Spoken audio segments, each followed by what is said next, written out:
All right, so are you ready to really explore the philosophy of the samurai? I'm ready. Awesome. No. Okay, so we are diving deep today into the Hagakure, Okay. which is a guide for samurai Hmm. written in the early 1700s by Yamamoto Tsunetomo.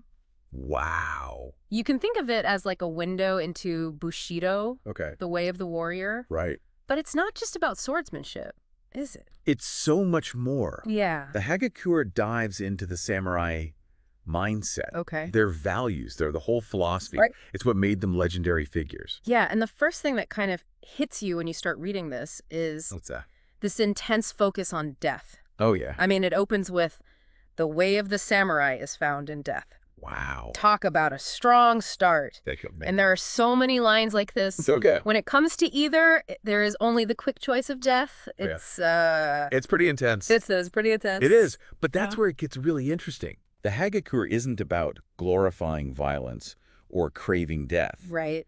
It's about accepting death Right. as a natural part of life. Right. By living as if you're already dead. Okay. You can free yourself from fear and hesitation. So it's like facing your fears head on. Exactly. This acceptance allows you to make clear decisions and act boldly Mm-hmm. because the ultimate consequence doesn't have power over you. That's a really powerful concept. It is. It makes you think about, do we worry too much about what might happen instead of just, going for it? Totally. There's a story in the Hagakure about a retainer who committed seppuku, Oh, wow. ritual suicide, Right. after failing to stop his lord's son from gambling away gold coins. That story really highlights the profound sense of responsibility Yeah. expected of a samurai. Right. Their loyalty was absolute. It seems like being a samurai wasn't just about being a skilled swordsman then. No, not at all. They were expected to have character wisdom Yeah, and yeah. unwavering loyalty to... Oh, absolutely. Yeah. The Hagakure emphasizes the 4 vows of the Nabishima samurai Okay. to be of use to their master, their Mhm. parent society, Right. and to show compassion. Wow. These vows were woven into Bushido itself. That's incredible. Yeah. It's fascinating how these ancient samurai principles still have relevance in our modern lives. I completely agree. Yeah. The Hagakure is full of wisdom that transcends time. Yeah. For example, the text emphasizes mastering the mind Okay. and provides practical tips for mental discipline. Mm-hmm. It even aligns with modern ideas like mindfulness. I'm curious about those mind hacks. Sure. What were some of the techniques samurai used? Well, one technique involved rubbing your forehead upwards Okay. if you had to yawn. Interesting. It's about controlling those impulsive reactions. Right. And being present in the moment Okay. instead of letting instincts rule you. That's a helpful tip. I can definitely see how that would come in handy. Yeah. It's about taking a moment to compose yourself, right? Yeah. Sort of like a mini meditation to stay focused. Precisely. There's another technique where they would swallow saliva to calm the mind. Mm. It might sound odd, Yeah. but it's another way to regain composure and prevent emotions from taking over. It's amazing how these small actions can have such a significant impact on our mental state. Right. It's like they were practicing mindfulness centuries before it became a buzzword. And the beauty is that these techniques are just as valuable today as they were back then. Right. Cultivating self-control and mental discipline is crucial in navigating the complexities of our modern lives. Okay, we can't talk about samurai without addressing loyalty, right? Go The on. Hagakure is full of stories that emphasize loyalty, but I'm curious about how it goes beyond simply obeying orders. That's a great question. Mm. The Hagakure actually presents a more nuanced understanding of loyalty. Okay. It's not about blindly following orders. Right. It's about serving your master with wisdom and discernment. For example, there's a story about a retainer who argued against a Buddhist priest giving his lord a seal of enlightenment. Really? He was worried that it might make his lord arrogant and detached from reality. That's really interesting. It seems like they valued honesty and critical thinking, Yes. even when it came to their superiors. Exactly. So constructive criticism was actually a part of a samurai's duty. Exactly. It's about understanding the true spirit of loyalty and having the courage to speak truth to power, Yeah. even when it's uncomfortable. It takes a lot of courage to disagree with someone in a position of authority, Yes. especially in that kind of hierarchical society. Right. It makes you wonder if we could use a little more of that kind of courageous honesty today. I think that's a great point. Yeah. Sometimes true loyalty means having those difficult conversations. Mm-hmm. There's another story in the Hagakure that showcases this complexity. Okay. It tells of a retainer who killed his lord's attacker, even though he knew he would likely be accused of conspiracy. Wow, he was willing to risk his own reputation and safety for his lord. Yeah, That's some serious dedication. that's the level of commitment we're talking about. Right. He prioritized immediate action over self-preservation, Right. placing his lord's well-being above everything else. These stories paint a vivid picture of the depth of loyalty that was expected of a samurai. They really do. It definitely challenges our modern-day understanding of what it means to be loyal. It certainly does. And it begs the question, What's that? how do we navigate loyalty in our complex world where allegiances and priorities can be so fluid? Right. How do we balance duty, personal judgment, and the ever-shifting landscape of relationships in modern life? It's a question worth pondering. But what about when things don't go as planned? Mm. The Hagakure is full of stories of courageous acts, Mm. but what about failure, shame, and those moments when things just fall apart? That's where the concept of strength in adversity comes in. Okay. The Hagakure provides some unexpected insights into dealing with setbacks and finding opportunity even in decline. Oh, interesting. There's a story about a retainer who was accidentally wounded by a comrade's mistaken shot. Oh, wow. Instead of accepting the retainer's immediate offer to commit seppuku out of shame, Right. he calmly asked for water. It sounded like he was using that time to think strategically. He was. Was he trying to find a way out of a difficult situation? Exactly. He Yeah. used that delay to de-escalate the situation and ultimately secure a pardon. Oh, wow. It speaks to the importance of resilience, adaptability, Mm-hmm. and learning from mistakes. It's incredible how he was able to maintain his composure in such a high-pressure situation. It is. It's a powerful reminder that we always have choices, even when it seems like all is lost. I agree. The Hagakure even highlights the unique opportunities that arise when the world feels like it's falling apart. Oh, really? It says, to excel is easy during such times because many people give up. There's a lot to unpack there. Yes. But it seems to suggest that even in decline, there's space for growth and innovation, Mm-hmm. if you're willing to look for it. Absolutely. Whether it's a personal setback or a broader societal shift, Mm. those moments of change can be fertile ground for growth and transformation. Mm-hmm. It's about finding the strength to adapt and move forward. So the way of the samurai is about so much more than just fighting. It really is. It's a philosophy for navigating the complexities of life, Mm-hmm. demanding self-mastery and, Yeah. and understanding your place in the world. It truly is a holistic approach to life. Yeah. And it's fascinating how the Hagakure, while emphasizing strength and martial prowess, Yeah.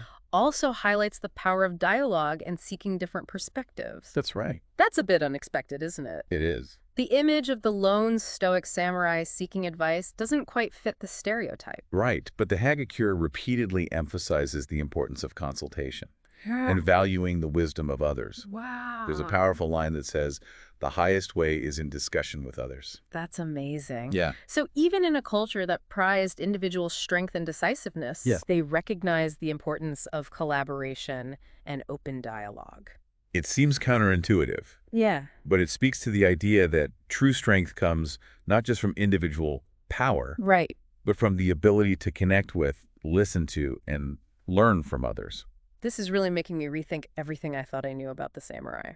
That's great. The Hagakure is so much more complex and layered than I imagined. And there's still so much to explore. I bet. One particularly intriguing aspect is the Hagakure's perspective on masculinity. Okay. It raises some important questions about strength, stoicism, Right. and how those ideals might translate to the 21st century. That's a conversation for another time, I think. Okay. We've covered a lot of ground already, and I'm sure our listeners are eager to process all this incredible wisdom. Indeed. Yeah.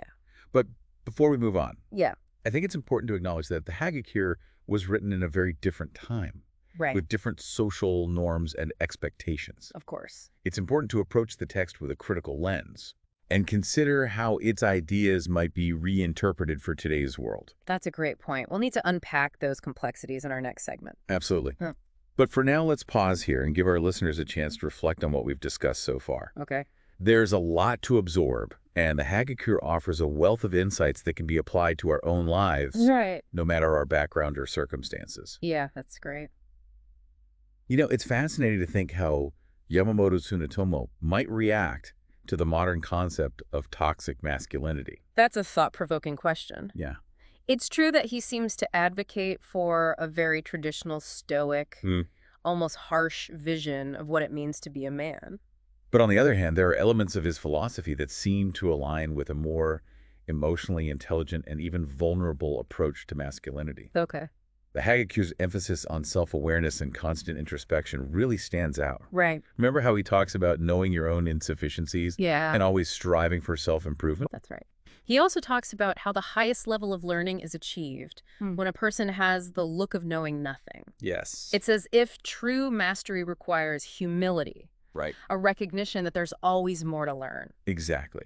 True strength lies in continuous growth and self-reflection. Right? So perhaps Tsunetomo wouldn't be so quick to dismiss the idea of evolving masculinity. Hmm. Maybe he'd see it as a way to refine and deepen the samurai spirit for a new era. It's intriguing to think about how these ancient ideas can be reinterpreted for modern times. It is. The Hagakure truly challenges us to examine our own values and grapple with the complexities of human nature. Absolutely. And speaking of challenging ideas, Okay. let's revisit the Hagakure's focus on consultation. Okay. It seems almost paradoxical, doesn't it? Yeah, This image of the lone warrior seeking advice and valuing different perspectives. it does go against the common perception of samurai as solitary figures. Right. Yet the Hagakure clearly emphasizes the importance of open dialogue and seeking wisdom from others. There's that powerful line, the highest way is in discussion with others. It suggests that Tsunetomo understood the limitations of individual perspective Okay. and believed that true understanding comes from the exchange of ideas. So it's not just about being strong and decisive. Right. It's also about being open to learning Yes. and admitting when you don't have all the answers. Precisely. Uh-huh. And that's where the concept of correcting each other's faults becomes so important. Right. It's about creating a culture of feedback and accountability where people can challenge each other to grow. That sounds like a valuable lesson for any team, It is. whether it's a group of samurai or a modern workplace. Absolutely. Did the samurai have any specific ways of encouraging open dialogue? They had a strong tradition of mentorship Yeah. with senior samurai guiding younger warriors, Right. and they had formal councils for debating important decisions. Okay. But what's interesting is that the Hagakure also encourages a more informal and consistent approach to consultation. So it wasn't just about waiting for a formal meeting. It was Nah. about creating a culture of continuous dialogue and feedback. Exactly. That's a pretty radical idea even today. It really is. Mm. And it makes you think about how we can foster genuine listening and thoughtful dialogue in our own lives, Right. whether it's with family at work or even in broader societal conversations. You know, it's amazing how the Hagakure keeps defying expectations. I know. It's so much more nuanced and surprisingly relevant than I initially thought. It's a testament to the enduring power of these ideas. Yeah. And this emphasis on consultation really highlights the importance of humility, collaboration, and the ongoing pursuit of wisdom. It seems there's a recurring theme of interconnectedness in the Hagakure. Yes, and it points to a deeper truth that transcends time and culture. What's that? Our individual growth is inextricably linked to our ability to connect with and learn from others. We've talked about death, loyalty, masculinity, and the importance of consultation. Right. But now I'm curious. If the way of the samurai was about finding strength in accepting death, Okay. living decisively and serving something larger than oneself, what can we learn from that in a world obsessed with extending life at all costs? That's a great question. Hmm. And it brings us to the heart of what it means to die well in the 21st century. Okay, now you've really got me thinking. What does it mean to die well in our modern world? It's a question worth exploring. Yeah. Perhaps it's less about how we die and more about how we live. Okay. Are we making choices that align with our deepest values? Are we contributing to something beyond ourselves? Right. Are we fully embracing life, even with all its uncertainty? These are profound questions. They are. They challenge us to reevaluate our priorities and reflect on what truly matters. And that's precisely the point. Okay. The samurai's acceptance of death wasn't about seeking it out. Right. It was about recognizing its inevitability Yeah. and using that awareness to live a more authentic and purposeful life. Perhaps by confronting our own mortality, we can gain a deeper appreciation for life itself. That's a powerful perspective. It seems counterintuitive. It does. But maybe accepting death is actually the key to truly living. I think there's a lot of wisdom in that idea. So the Hagakure's message is as much about life as it is about death. Precisely. The way of the samurai, as articulated in the Hagakure, offers a profound meditation on both. Right. It challenges us to confront our fears, embrace our values, and live with intention and courage. This deep dive into the world of the samurai has been truly eye-opening. Good. I'm already feeling inspired to live more boldly and authentically. That's wonderful to hear. Mm. And remember, the journey of self-discovery is ongoing. It's Yeah. about constantly striving to embody the values that resonate with you, Mhm. even when they challenge your comfort zone. Thanks for guiding us through this exploration of the Hagakure. It's been my pleasure. I have a feeling we've only scratched the surface of its wisdom. And for our listeners, I encourage you to keep exploring these ideas and see what resonates with you. Yeah. Who knows what hidden strengths or newfound courage you might discover within yourself. What a great way to wrap up this part of our deep dive. Yeah, Yeah, that is a powerful question. it is. It really gets you thinking, doesn't it? It does. In a world that's obsessed with youth and longevity, what does it actually mean to die well today? It's a complex question, Hmm. and there's no one-size-fits-all answer. Right. But I think the Hagakure offers some valuable insights. Okay. Remember, it's not about welcoming death or being reckless. Right. It's about embracing the reality of our mortality Okay. and letting go of the fear that often holds us back. It's like by accepting the inevitable, Yes. we actually free ourselves to live more fully in the present moment. You got it. Is that what you're saying? Exactly. Yeah. Think about how much energy we expend Okay. worrying about the future, clinging to the past, Mm-hmm. and trying to control things that are ultimately beyond our control. What if we could redirect that energy Okay. towards living more intentionally, pursuing our passions, Right. and deepening our connections with others? It's a powerful idea. I think we get so caught up in the day-to-day It is. that we lose sight of the bigger picture. It's easy to forget that our time is precious It is. and that we don't have forever. The Hagakure reminds us that death can be a powerful motivator. Oh, really? There's a line where Yamamoto Tsunetomo says, Okay. "When pressed with the choice of life or death, it is not necessary to gain one's aim." Interesting. It suggests that sometimes the most courageous act is simply to choose to act, even if we're not guaranteed success. So it's not about achieving some grand goal or leaving a legacy behind. It's Right. about living with integrity. Yes. And making choices that align with our values regardless of the outcome. That's the essence of it. I see. It's about letting go of the need to control Right. and focusing instead on living each day to the fullest. Yeah. And that brings us back to the question of what it means to die well. Right. Maybe in the 21st century, it's less about how we die Mm-hmm. and more about how we live. You're right. It's about asking ourselves some tough questions. It is. Are we making choices that we can be proud of? Yeah. Are we contributing to something bigger than ourselves? Right. Are we embracing life even with all its challenges and uncertainties? Those are the questions that really matter. Yeah. And they challenge us to reevaluate our priorities and think deeply about what truly matters. Right. It's not about denying death, Okay. but about using its inevitability as a catalyst for living more authentically and purposefully. There's a beautiful irony in that, isn't there? There is. By accepting death, we can paradoxically unlock a greater appreciation for life. Absolutely. The way the samurai, as described in the Hagakure, offers a unique perspective on life, death, Yeah. and everything in between. Right. It encourages us to face our fears, Mm. embrace our values, Mm-hmm. and live with courage and intention.